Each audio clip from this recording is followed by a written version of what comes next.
You are listening to the Enormo Cast. La Sportiva presents Story Time. There once was a little boy named Tommy Caldwell. One day, little Tommy decided he wanted to climb a really big wall, but he couldn't find any shoes to climb the big wall in. So he decided to build his own out of Scotch tape, fluffernutter, and a used pair of hand jammies left behind by a couple of Euros in Camp 4. When those didn't work, Tommy called the adults at Sportiva and asked them for help. Sportiva came up with the TC Pro, named after little Tommy himself. A shoe so good at big wall climbing that little TC grew up to climb the hardest, biggest big walls in the world in his TC Pros. Then he talked his best friend, teeny tiny Alex H, into trying them, and Alex, well, he became a pretty good climber too. So if you want to be like TC or Tiny A, go to Sportiva.com or your favorite mountain shop and check out a pair of TC Pros. And maybe someday you'll grow up too. The end.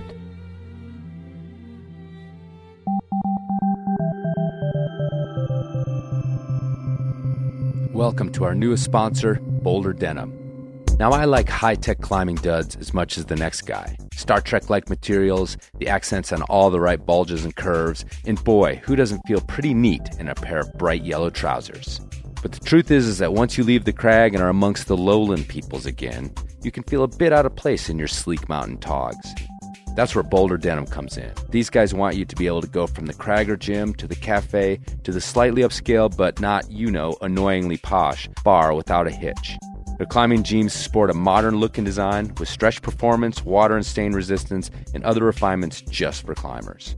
Both men's and women's jeans, slim fit for the truly hip, and athletic fit for the less grandiloquent among us. To check them out, go to boulderdenim.com and enter Enormo at checkout for a discount. And no, these are not affiliated in any way with Boulder, Colorado. In fact, just like the Snowblower and Wonder Bra, they're Canadian, eh? Once again, that's boulderdenim.com and enter Enormo at checkout. We gotta get Listen, where you playing in town? You playing here? We're doing the Normo Dome, whatever it is. It's terrific. Oh, It's yeah, a big house. We place sold that it out. side of town. That's a Very big nice. place. You sold it out. 20,000 seats. We really should. Look, you better get up there before you panic. Those pens are loose. You're very good. I have really enjoyed climbing with you. I don't think so. But we shall continue with style.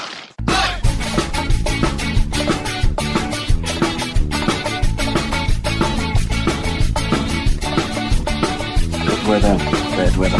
Now or later, anytime for climbing. Today's show is brought to you by Black Diamond Equipment, with support from Maxim Ropes. And the fine folks at La Sportiva. And don't forget our charter sponsor, Bonfire Coffee. Go to bonfirecoffee.com and enter Enormo at checkout for a discount on great coffee and to support the Enormo Cast. And now back to the show.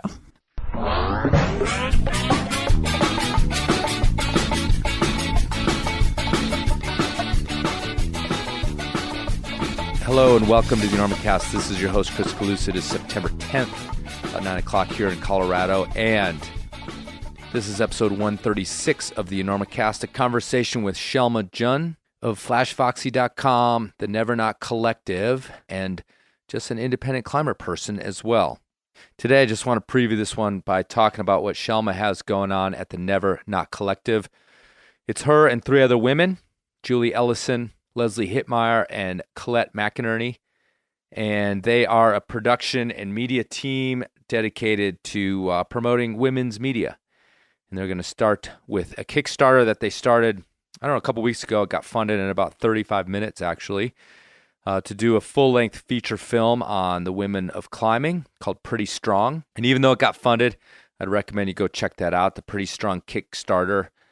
Any extra money they get will either go to making that even better or to their next production. And it's interesting because here in Carbondale, by the time most of you listen to this, it'll probably already have happened, but next week is the No Man's Land Film Festival. And one of the things that Aisha Weinhold over at No Man's Land has talked about is just not that nobody's showing films about women and made by women, but there just aren't that many to choose from. So hopefully getting interested and checking out what the Never Not Collective has going on and helping them fund some of their projects will improve that. So remember too, at the Kickstarter, each size donation gets something back. There's T-shirts, hoodies, all sorts of stuff. So it's not just throwing money into the wind.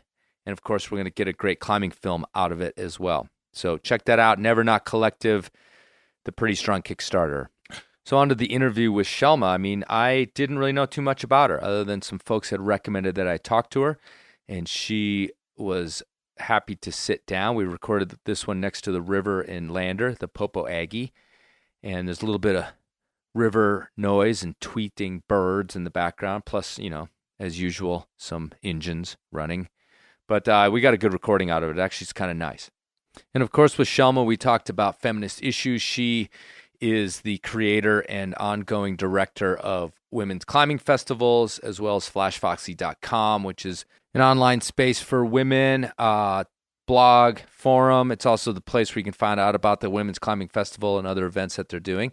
So check that out. And yeah, she's kind of this little bit of a cultural warrior. Maybe it kind of just fell into her lap, but she's really well spoken, and I can be kind of thick-headed about this stuff. I'll tell you, I'm not young. I don't know if that has anything to do with it, but I just always have a feeling that climbers, we just all get along, and yeah, there's women and there's men, and we're different, and sometimes we get on each other's nerves, but generally, I'd never really thought of myself as having problems with any of these issues until I talked to Shelma, and actually, she lays it out in a way that it makes me realize that even small things, if they build up, can really affect a person's outlook and how they view the sport and how they view themselves within the sport, and we could be better, even though I think climbing is maybe a little bit above the fray when it comes to some of these culture and race issues, but we can certainly be better. And the truth is, as man or woman or black, white, or brown or whatever, if somebody wants me to act a little bit differently towards them so they feel a little bit safer, a little bit more welcomed, or just good about themselves, why wouldn't I do that? Why wouldn't we do that? No one's asking us to change ourselves completely. This is some actions that we exhibit that make people uncomfortable, easy to change. Anyway, we talk all about that stuff. Doesn't get too controversial. Let's face it, climbing isn't that controversial, even the stuff we argue about in the end. However, it is enlightening, and we can be better, and Shelma knows the way. So on each episode, I try to say something ridiculous to keep you listening to and considering the commercials on the EnormaCast. For example, I might blithely mention that Hazel Findlay once brewed a cup of tea in her Black Diamond Mojo chalk bag, using only herbs that she foraged from RP seams while on lead during the first female ascent of Once Upon a Time in the Southwest. But of course, these are flat-out fabrications. Fake news, if you will. But what's not a lie is that Black Diamond simply makes and sells great gear to keep you safe, warm, and dry, and feeling as slick as Bootsy Collins' middle finger on your next adventure. You need good gear, and the climbers at Black Diamond make good gear, and they have supported the EnormaCast since nearly its inception. So please consider that next time you're about to throw down hard cash for that next prized piece of gear. Black Diamond is a proud supporter of the EnormaCast. Chris kind of mentioned to me, what's the word I'm looking for? You're kind of a little ambivalent about maybe being posted up as some sort of great spokesperson for women's issues and feminism or whatever. No, I just would say I'm reluctant to be called an expert. That's what it's about. Okay. I think there's a lot of pressure with that. A lot of pressure to be an expert in to be the expert about women in climbing. Okay. I mean, that's kind of saying a lot, right? Right. Wouldn't you, isn't it something you might expect though, because of, what you're putting out in the world? And I guess my hesitation is the expectation that I have all these answers or these solutions. And I think what I'm trying to do with the work through Flash Foxy and the Women's Climbing Festival is to say that we're creating spaces for some of these possible solutions or answers to be created collectively, and that I don't have all the answers. All I'm saying is that there are obviously problems and issues, so maybe let's all work together to figure it out. Yeah, so we'll get into those issues as you perceive them and what the important ones are. But before we do that, you just mentioned Flash Foxy. That's one of the reasons you're sitting in front of me. It is what caught my eye, and when I met you or someone said you were here, I was like, oh, that's that woman. And So I wanted to talk to you about that. So what was the impetus for creating that? It's, it's about 3 years old or a little over? Yeah, it's about 3 years old. And tell us what it is, too. So I guess it's kind of evolved from the beginning. Mm-hmm. It started off purely just as an Instagram to post pictures of me and my girlfriends climbing. I had met 4 or 5 really badass, strong women climbers in New York City who were psyched to get out and climb hard and climb together. And so, I've done a lot of different sports growing up. I swam competitively. I played water polo. I grew up in Southern California surfing and snowboarding and downhill mountain biking. And it might be climbing, it might be being in a different part of my life, it might be the circumstance, but having met these women, it really changed my relationship with rock climbing and with being in the outdoors. It created a deeper, more rich experience for me in a lot of ways. And so, and at that point, 3 years ago is kind of when Instagram was just kind of starting. So it definitely wasn't anything in the way that it is now or the way that it's used and mechanized. And so I just started posting pictures of us going on trips or climbing and sharing some stories. And then we just started getting more and more followers. I started getting messages from women who just expressed a desire to have their own girl crew of women to climb with, that they felt that it was hard to meet women, that there weren't that many women where they were climbing, that they were climbing mostly with their boyfriend, or they were climbing with friends who were at a much higher level than them and found it hard to, or they felt a pressure to, that if they were climbing with a bunch of people who climb a lot harder, they would feel bad making them go to easier areas, and they wish they had more friends at the same level as them, that they could grow together and push each other together at this more beginner level. Women who were climbing at the gym and wanted to get outdoors but weren't quite sure how to access that or to begin to do that. And so Flash Foxy really changed when I decided to do the Women's Climbing Festival, and that was 2 summers ago. I kind of looked around and there wasn't really anything happening like that. I think it's really cool because right now there's all these women's events happening all over the country and kind of even internationally. But 2 years ago, there really wasn't anything that was women specific in climbing or even in a lot of outdoor activities. And so I had one friend in the climbing industry, Colette McInerney, and I hit her up and I said, hey, I want to get some women together in the desert. What should I do? And then I made an announcement, and I thought really it would be 30 or 40 women hanging out in the desert. And when we created a Facebook invite, it said almost 300 people wanted to come.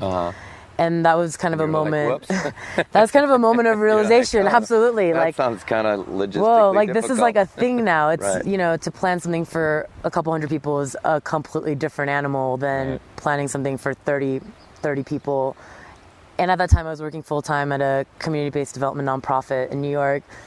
And so, and when we did the festival, we got a lot of really good press about it. And, I think most of the women had a really positive experience. And that kind of launched us into this to become more visible. And I think now we are kind of a platform for women to come together, to learn from each other, and to kind of create a grassroots movement around women in climbing. You start this thing as this little Instagram for yourself, for your friends. At any point where you sort of, you just said, okay, 30, I thought 30, I got 300, and my joke was whoops. Was there a point at which that kind of made you nervous or start to feel the weight of something that you didn't actually necessarily want in terms of responsibility and in terms of pressure on your free time and things like that? Do you know what I mean? It sounds like maybe it just happened really quickly. Yeah. Was that ever the feeling? No, of absolutely. Holy cow, how am I, and even just sitting here, how am I this person all of a sudden? That's the question I asked you to begin with. Absolutely. I think right when that happened, right now we're sitting at the International Climbers Festival, which is the oldest running climbing festival, and this is the first climbing festival I've been to that isn't one that I made. Okay. So when I was starting the Women's Climbing Festival, I'd never even been to a climbing festival. So here I am, I don't really know the climbing community at a more national level at that point. My climbing community is very local in New York City. The people that I climb with at the gym, the people I climb with at the Gunks. And now I'm creating this kind of larger scale event. And yeah, I mean, I was working full time. It was obviously going to be a big endeavor. I'd never put on a festival before. I'd never attended a climbing festival before. So there are definitely moments of feeling a little overwhelmed, because there are a lot of little details that you don't think about when you're like, I'm just going to get some women together. And then suddenly you're thinking about insurance, go to the bathroom, and permits, and all these things that are the very unsexy side of event planning. Sure. Yeah, that's why I jumped to where are we going to go to the bathroom? Yeah, absolutely. These are the not fun, exciting parts about planning an event. Right. Pulled off 2 or 3 now? 2? We've done 2. Okay. So this year in March was our second event, and we had about 300 women. We sold out. So the first one didn't sour you on the idea. You went and did it again. Yeah, well, after the first event, immediately after the first event, everyone kept asking me if I was going to do another one. I was like, don't ask me right now. Right. I'm really tired. But then I thought about it a little bit over the next months, and I think there is this really special energy at these festivals. And I don't know if any of us can really pinpoint exactly what it is, but we all feel it when we're there. And it's almost like we're drunk with the excitement of being together. There's this kind of giddy energy that emanates through the entire space and I think that I put on a really good festival, but I think it really has to do with the fact that the women who come are what make it so special. They come very open. They come really excited and psyched and open to try new experiences and share stories about themselves and listen to other women and meet other women and try new things and be there together. And I think that's what makes the Women's Climbing Festival so amazing. You had an idea of why you wanted to do this event, and which we'll get into again. We'll talk about issues. But what were your surprises when you finished the first one and even the second one, in terms of, did you meet your goals?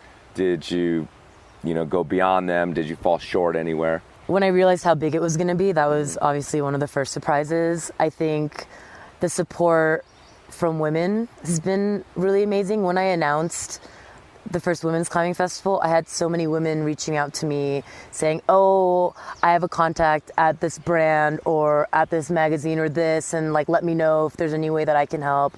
I'm a guide. I'd love to come and help in any way that I can. I'm an artist. I'm a photographer. All these women just who don't even know me messaging me, wanting to support, wanting to provide any resources that they can in order to help this festival succeed. I think that was really wonderful. I think the support of the climbing industry. We had a lot of large brands come in as sponsors our first year, and it's kind of a gamble for them. This is a festival that's never happened. I'm a person they've never heard of probably, and I'm reaching out saying, hey, I have this idea and I think this is what it's going to look like. I hope it's going to look like this, but I can't guarantee anything because it's never happened before. But I'd really love for you to be involved. And then taking that kind of risk and trusting that I was going to put something on that was good, I think is really amazing. I don't think that always happens. Right. And so I acknowledge that, and I'm really grateful for the support that I've had from the climbing industry. The huge demand this year for our second festival, our tickets sold out in 1 minute, literally 1 minute. I was in Spain at the time. I kept getting all these emails from women. I think the website's down. I was filling out the information. I got kicked off. Is the website down? Is the website down? I'm in Spain, which has terrible internet. Yeah. Sure. I'm trying to figure out what's happening. And we had over 800 women on the wait list. So I think it just kind of clearly expresses a huge desire from the women's community in climbing to have a space to come together and have these conversations and have these experiences. And I think that was pretty surprising. I knew there were women out there, but this is beyond what I'm doing. There's this overall huge desire in the community to have spaces like that, whether it's with me and the Women's Climbing Festival or some other iteration. I mean, aside from sort of the obvious, like, internet shitheads, was there any sort of, I don't want to even say pushback, because I don't want to get into what happens when women's issues come up, but was there any sort of, like, attempt or pushback to say, like, this exclusively women event, if it gets to a certain size, is there a way to, like, have it be, you know, quote unquote co-ed and still women oriented? Do you ever see that as a possibility? Because I feel like if there was any even industry sort of like ambivalence, it might come from the fact that it is an exclusivity thing, and then that's always going to kind of make some people feel like, oh, what could we do to incorporate both genders and something like that?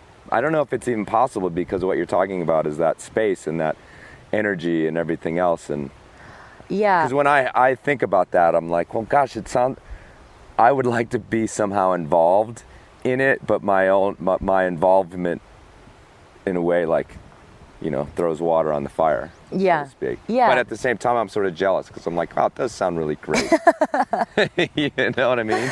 And then, of course, you get some idiots that's like, well, what about a men-only festival? And I'm like, no, that's all festivals, bro. Like, anyway, do you know what I'm getting at? Like, no, again, without walking into just jerks that are being jerks. No, I mean, I think there's definitely, I think you're right. I don't want to call it pushback. I think there's a desire from men who want to be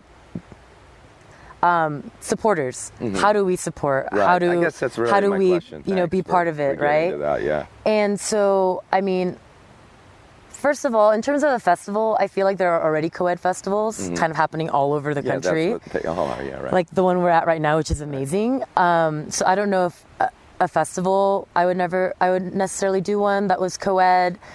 And I think there's a real importance to having a women's only space as kind of like an incubator space to experiment and have these discussions free from kind of the social pressures that women can feel being in mixed company. Like I said, that's the whole point of it. Yeah. So I don't think it's one or the other, but I think it's that, like, both are needed for us to move forward. I've kind of started with these women only spaces, but I've been thinking a lot also about what are some additional things that could be happening that bring together men and women to discuss feminism or sexism and racism and discrimination, or just, you know, the diversity that the climbing community is experiencing and burgeoning in, and how do we become cognizant of social issues and how they affect our climbing environments. I think that would be something really interesting that could happen in addition to the women's only spaces that we're creating, and those would be working together to move forward. So when we keep talking about women's issues and the issues that you identified, which made you decide to, well, it sounds like you didn't quite decide. It made you accept the mantle of doing all these sorts of things, since they seem to have kind of crept up on you through popularity of the little things you were doing in the beginning. What do you think those issues are, the primary ones, the things that you really identified that you think that this festival and what you do on the website is moving forward? I think that a lot of the issues are that the things that women might be experiencing in the climbing space are just microcosms of what women are experiencing every day, and a lot of the spaces that we are in. Like, it's a microcosm of society's issues and the sexism that exists. So I think some of the things are like mansplaining, which can also be seen as like excessive beta spraying, specifically towards women, usually by strangers, like unsolicited advice from strangers who actually will continue even if you ask them really politely if they could not do that. So there's that. I think there can be staring, really direct staring at women's bodies in climbing areas or gyms. I think that, or assumptions about a woman's climbing ability or the woman's climbing ability compared to their partner if it's a male. I've been walking down a trail with my climbing partner in a trad climbing area, and somebody has come up, totally ignored me, and asked my climbing partner, oh, what are you going to get on? What are you going to put up? What are you climbing? All these things. When in that instance, I was actually the more experienced trad climber, and I was bringing somebody up to show them how to climb. You know, I've actually been racked up at the base of a climb with cams hanging all over my harness, and had somebody ask my climbing partner like what they were going to put up. You know, so things like this. And I know that sometimes the argument is that like, oh, this isn't just happen to women, Right. but I think it's the pervasiveness of it. It's like when it happens all the time, it can become really frustrating, right? When it's assumed that you climb at a lower level, when it's assumed that you don't know the beta or that you want beta, and it happens all the time, and it just kind of begins to affect your experience. I think it's similar to catcalling, right? Right. Where if one guy shouts at you once in 3 years, you're not really thinking much about it. You're like, that guy was a jerk. That guy was an asshole. What a douche. Whatever.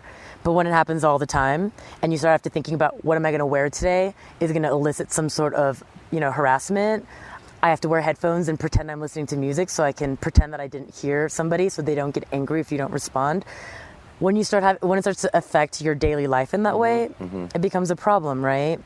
And so I think it's a pervasiveness of these subtle gestures that in of itself don't necessarily seem so big, but when you think about it happening all the time, it becomes a much larger issue and something that affects your life.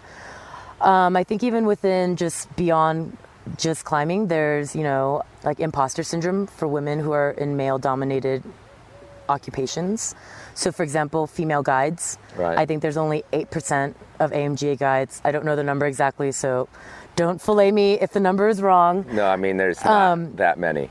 So, everybody knows that. So there's not that many female guides, and a lot of female guides have shared with me, a negative experience with either their male colleagues or with male clients, being assumed that they're not the guide, that they're some sort of assistant, having all their teachings questioned because they aren't trusted as an expert in what they're doing, actually being asked like, I would prefer a male guide, or these things, right? Then you start to question yourself. When your ability is questioned by everybody around you all the time, that's kind of where this imposter thing comes, right? Where you're like, maybe I don't. Maybe I'm not qualified. Maybe I'm not experienced enough. That's what you start to question yourself because everybody else is questioning you all the time. So I think like there are issues like that, right? There's the objectification of women in media, in all media, including climbing media. And what does that mean? I think there's representation of people of color, of women in media itself, right? Like, so there's all these different kind of things that I think are not only in climbing. And I think sometimes people argue, it's climbing is better than everywhere else.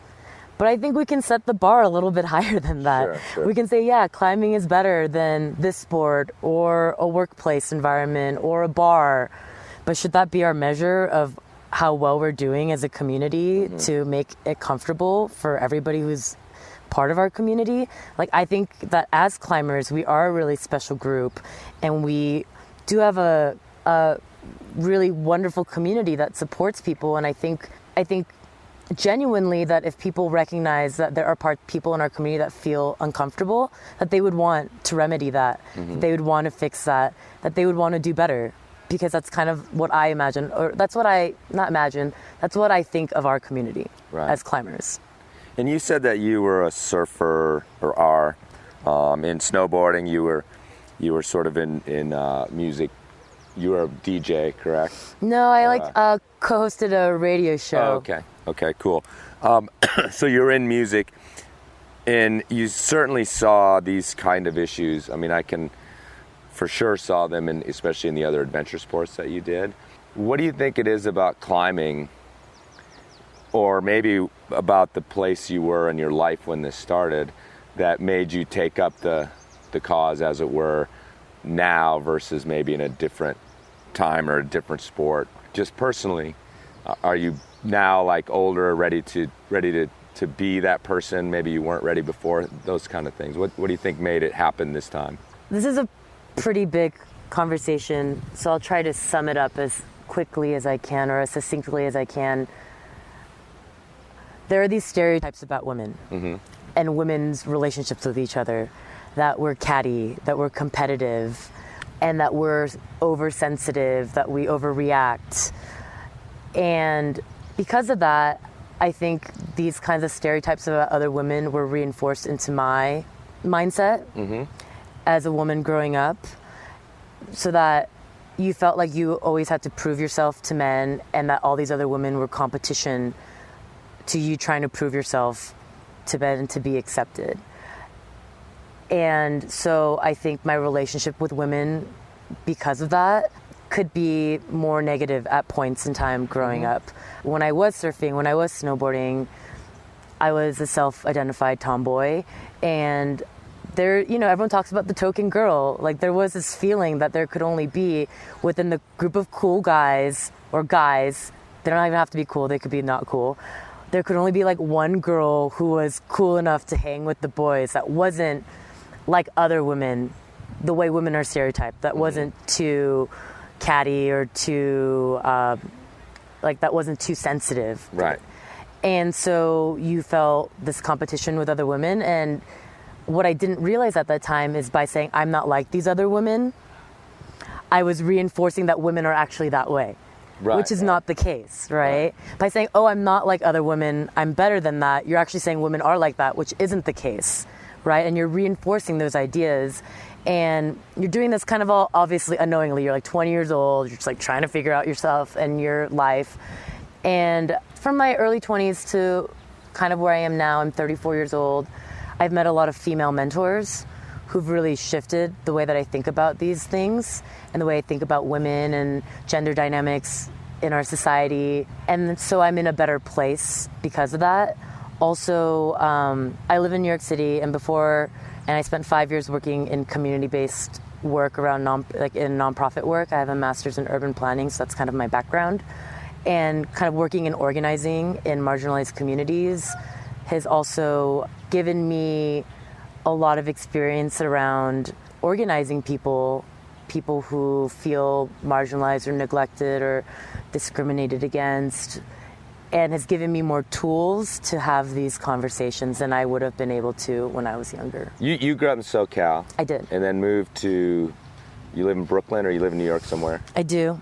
I'm people from New York would punch me. I don't really understand the boroughs and all that. But anyway, and I know it's important when you're living there.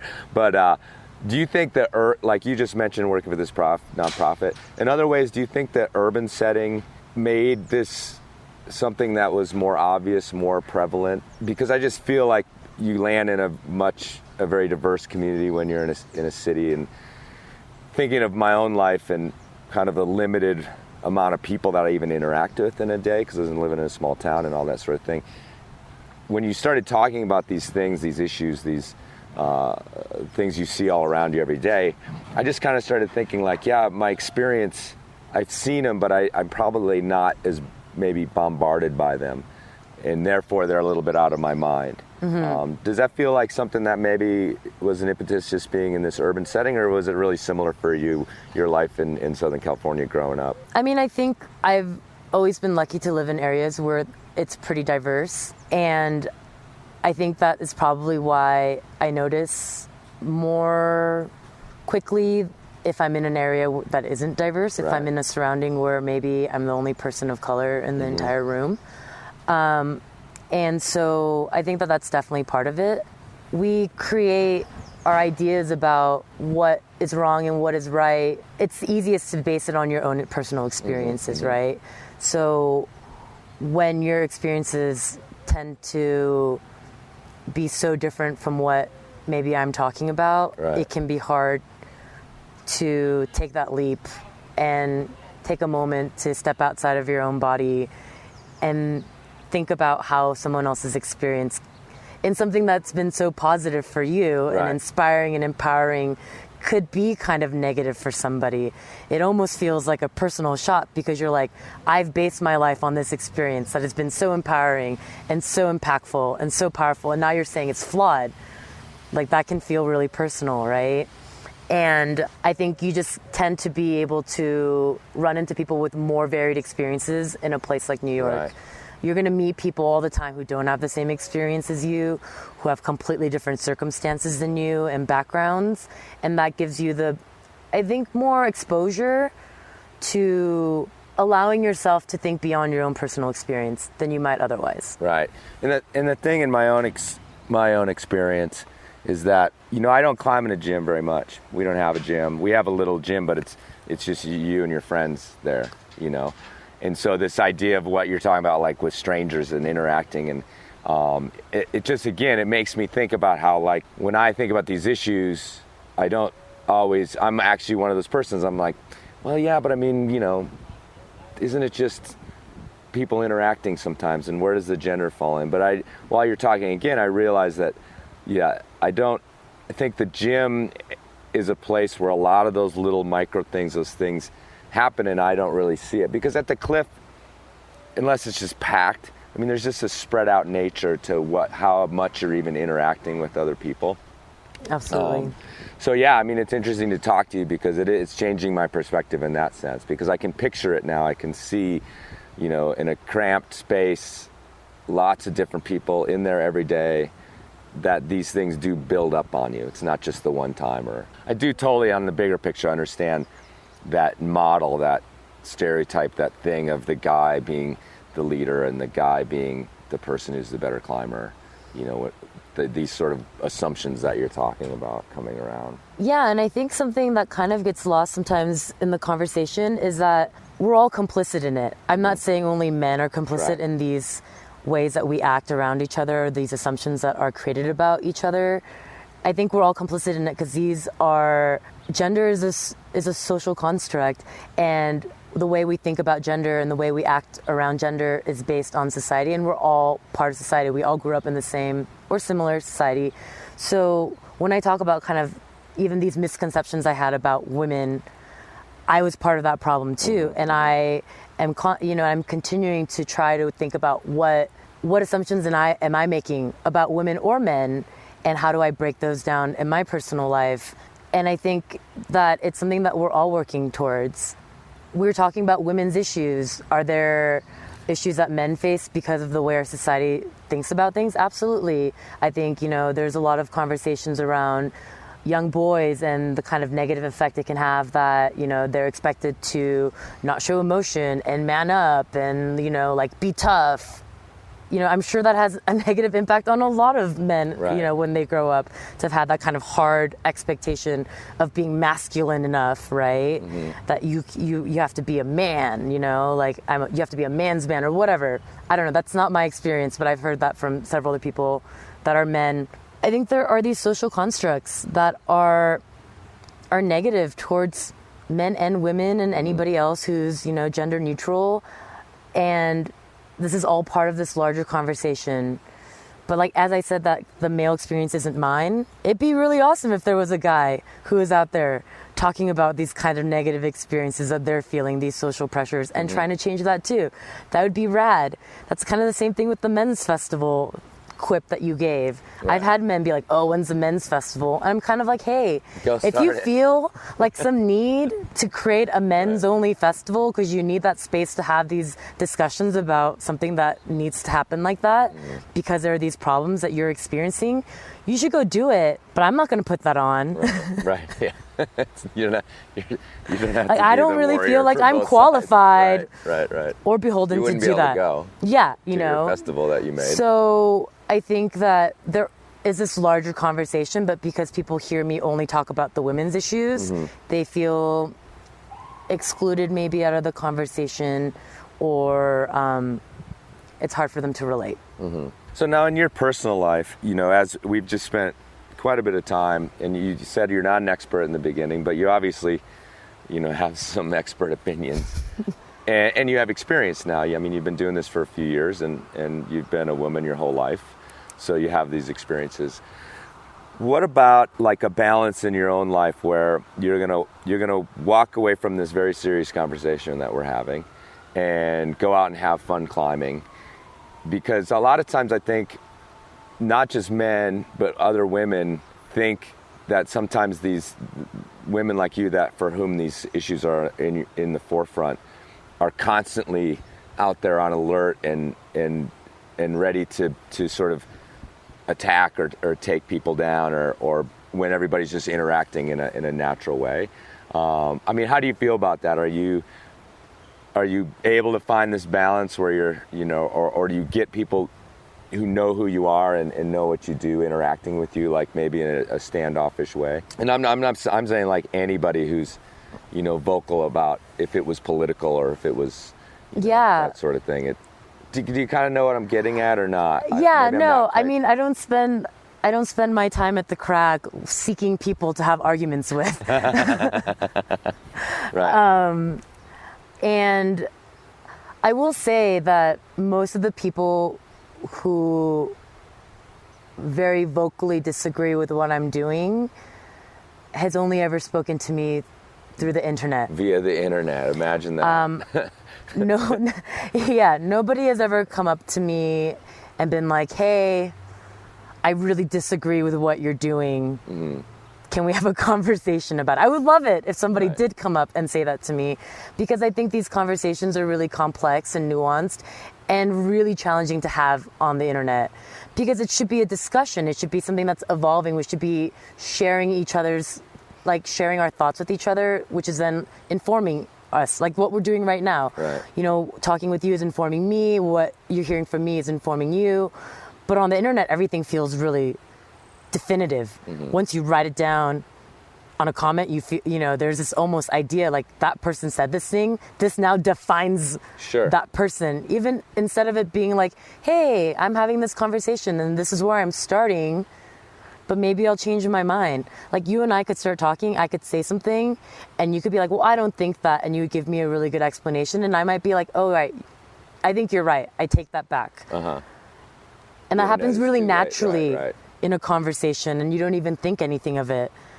But then when you do that on the internet, people think, oh, you don't know what you're talking about. You said this one thing, now you're saying this other thing. Like, we have no confidence in what you're saying, which is so weird, right? That we all have these assumptions about how internet conversations work. But no, I mean, when I'm out, I started this because I love climbing, and climbing is this amazing part of my life. The movement of climbing, the connection that you have with the outdoors, the challenges it brings on a personal level, the kind of partnerships and support systems that you can have, the kind of trust you have to have with people. You don't usually have to trust people in that same sort of way. I have friends that in my life that are not climbers, but have we ever had to trust each other in the same way that I might have to with a friend who's a climbing partner that I'm on a multi-pitch alpine trad route with? We've never had to put that kind of trust in each other before, and those kinds of relationships are so powerful and beautiful, and climbing is amazing, and that's why I want to start this here. I think these conversations, like these issues, they aren't only in climbing, and they might be more explicit and apparent in other places, but this is my community, this is my place, this is where I feel at home. And so if you're going to make change, you start in the places that you start in your community, because I have high expectations for our community. I think we're good people, and people genuinely want to do better, and I want us to do that too. We'll go back to the festival, because that seems to be a sort of this linchpin of this whole thing.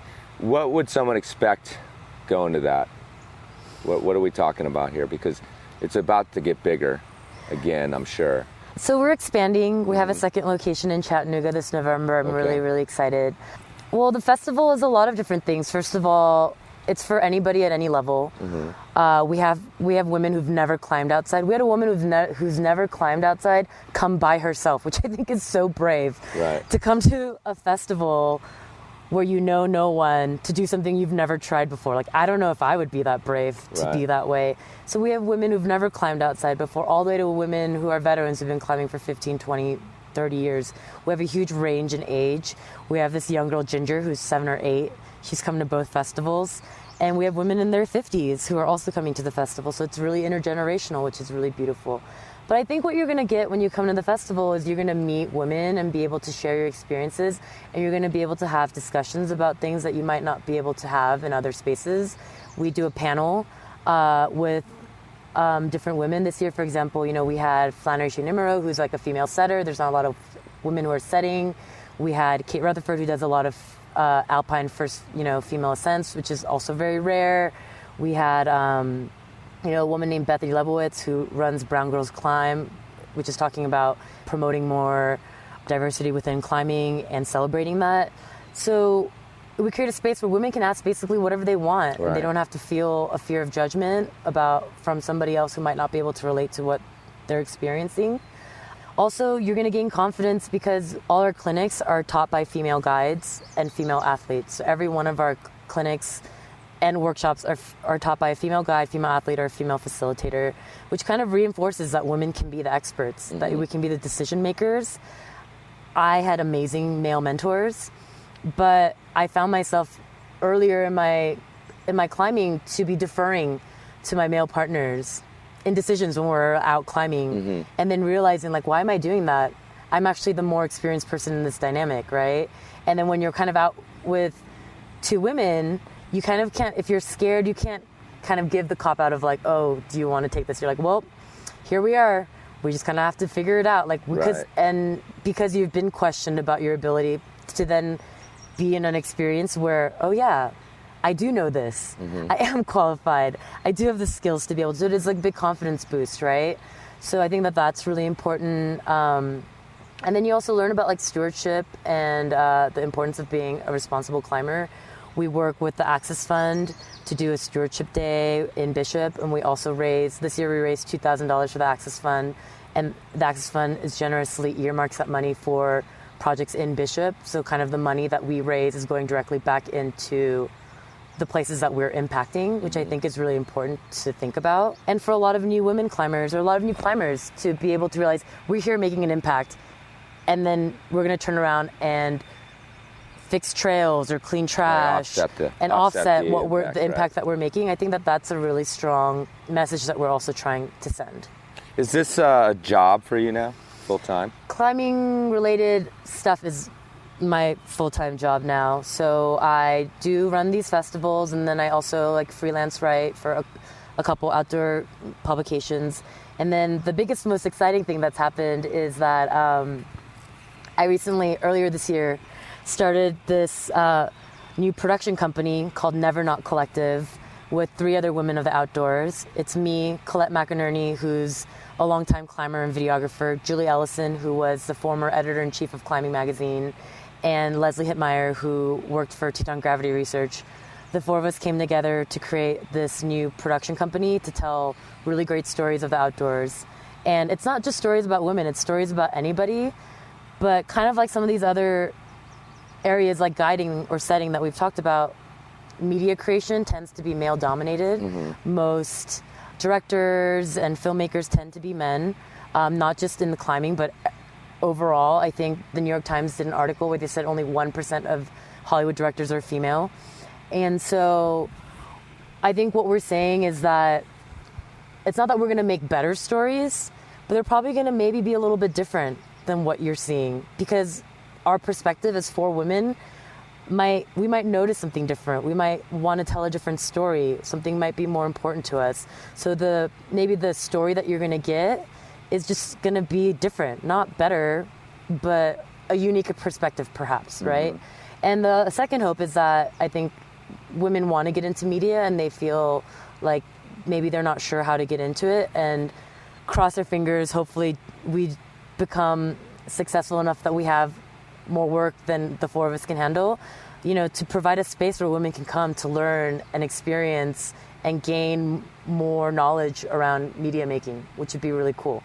It's kind of almost create a space that can provide mentorship to newer folks who are interested in production. Where can people find that? They can find us at nevernotcollective.com. We have 2 shorts that are out there. And we are starting a Kickstarter in August for a new big project that we're hoping to launch. So you'll be hearing more about that. In our town, Aisha Weinhold, who's done the No Man's Land Film Festival, and actually just recently, the episode that's out right now, there's a discussion about the lack of women in production, even in the outdoor category of filmmaking, and kind of like theorizing again why that is, and you know, the fact that it's this sort of self-perpetuating system, you know, where a lot of times the men are the gatekeepers at this point, and then kicking down that door. But what I was going to say is that the interesting thing is what you guys are trying to do is exactly what Aisha said. She says we need examples, we need leaders to do it, and then that gatekeeping, you know, starts to fall apart. I think the gatekeeping is not always conscious either. Mm-hmm. It's like when we think about who we want to mentor or who we want to teach, we're not surprisingly drawn to the people who are like us, where we can see ourselves in them, where we're like, oh, I understand where you are because I was there before. You remind me a lot of myself when I was that age or when I was at that level. I think is a way that connections are often made in terms of like mentorship dynamics, right? For there to be a connection, for the mentor to want to invest the time to teach somebody and to show them and give them experiences. It makes sense sometimes if you're not consciously thinking about it, that you're going to gravitate towards people who are more like you because you relate to them more. They're easier for you to understand, right? So it can even be something where we are more cognizant of that, right? And think like, hey, this person actually is nothing like me. We've had totally different experiences, but that's kind of cool. Maybe that's the person I want to take and invest my time into and show them. Because what will be really interesting is I have no idea how they're going to end up or what they're going to create because their background is really different than where I'm coming from. And that's really exciting and really cool. But I think that it's not intuitive. And I think a lot of these things that I'm talking about, these issues, I by no means think people are doing these things intentionally. I think they're very unintentional. A lot of men or women or anybody, like, you know, we know what racism looks like. We know what sexism looks like. I know what sexism looks like. I'm not slapping women on the ass. I'm not grabbing women. I'm not calling them babe. You know, I don't want to be sexist. And now you're telling me that what I'm doing is sexist. Like, it can feel very much like a personal attack. Right. I think that's really the basis of the pushback again. Absolutely, right? So, I mean, I can understand where that is coming from. And I think kind of what I'm trying to say is I'm not saying that you're being like that intentionally. I'm saying that we all act in certain ways because it's been ingrained in us. And, like, let's break that down. And it's by no fault of your own that you're that way, but maybe we can acknowledge that it's not that cool. Right. And try to change it. Right. Like, hey, like, if you're telling me that somebody doesn't have the same opportunities or the same, like, interactions or the same pay or all these things, just, like, that seems unfair. Yeah, like, let's kind of break that down.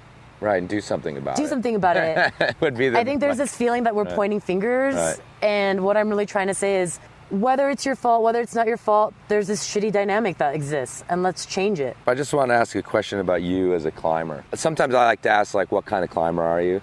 But more interesting to me at this point, what do you think it's like to go climbing with you? What's important to you that your partner feels when they're done a pitch with you or done a big climb with you? Well, I think the biggest thing is that I hope that they felt safe. Right on. And that they feel psyched, like they feel that it was a true partnership, that there wasn't some sort of like dominating dynamic in any way, that it was a true partnership of two like-minded folks who are psyched to be out there and sharing this experience together. How much climbing do you do with dudes versus women in just in real life? I mean, just because logistics mean you climb with whoever you can get your hands on sometimes. Yeah. I'm really lucky where I climb mostly with women. Okay. And a part of it is that because of Flash Foxy, I probably know more women climbers than most. Right. And I have access to more women climbers than most. There's all sorts of women listeners right now that are just like so jealous of you, because that's an issue all the time. Absolutely. Especially as when you said about women wanting to climb with a partner who was at the same level, you were kind of referencing more beginner level, but the women who climb harder also want to find partners who can do these hard projects. And every woman friend climber I have says, yeah, a lot of times I strike out. I can't find it. Yeah, and I think that's kind of what the festival is also a hope for. It was really cool this year. These two women came up to me this year at the second festival and said, hey, we met last year at the first festival, and then we climbed together all year, and we came to the second festival together. Right. And that's such a rad story. And I really hope that women come and meet each other and make plans. We also do like a forum, a women's forum on Facebook. It's a group. You can find it through like our Facebook page. And it's kind of a place where women ask, the questions run the gamut. It can be like, I'm looking for a climbing partner in this place at this time.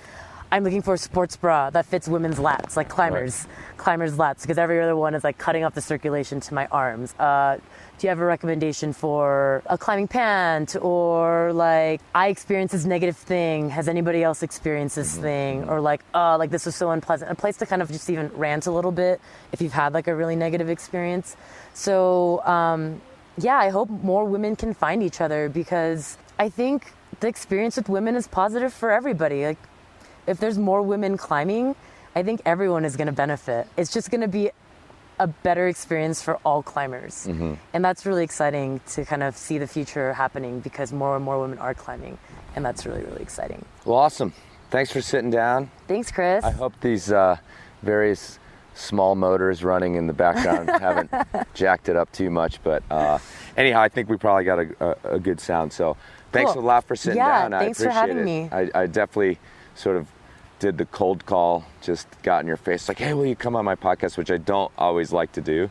But when I knew you were here, I was really excited to do something different and talk to somebody with a obviously vastly different perspective than the folks I talk to most of the time. So thanks so much. Yeah, no, thanks for having me.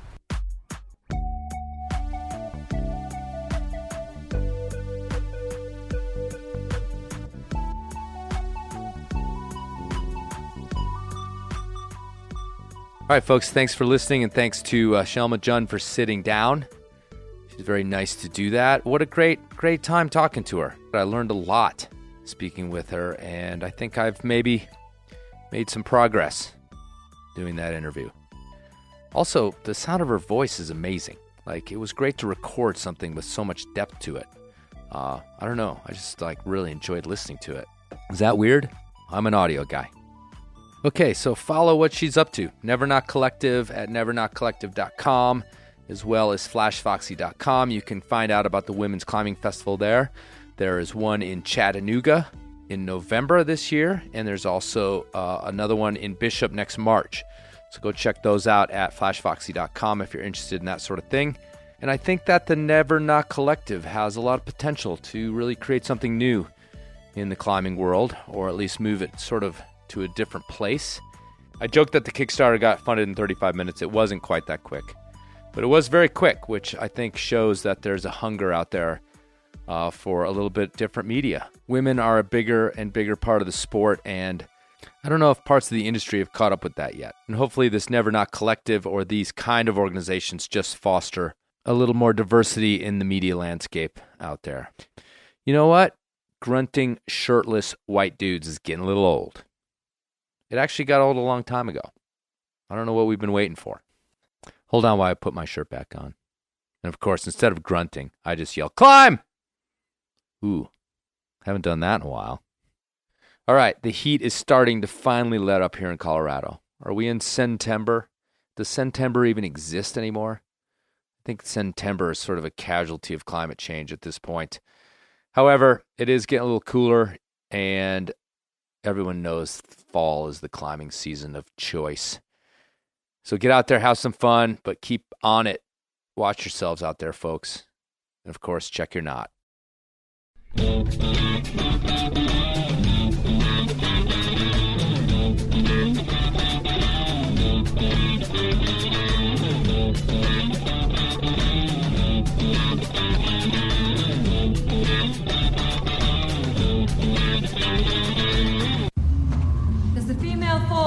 uncomfortable, Mr. Lebowski? Is that what this is a picture of? In a sense, yes. My art has been commended as being strongly vaginal, which bothers some men. The word itself makes some men uncomfortable. Vagina. Oh, yeah? Yes, they don't like hearing it and find it difficult to say, whereas without batting an eye, a man will refer to his dick, or his rod, or his Johnson. Johnson?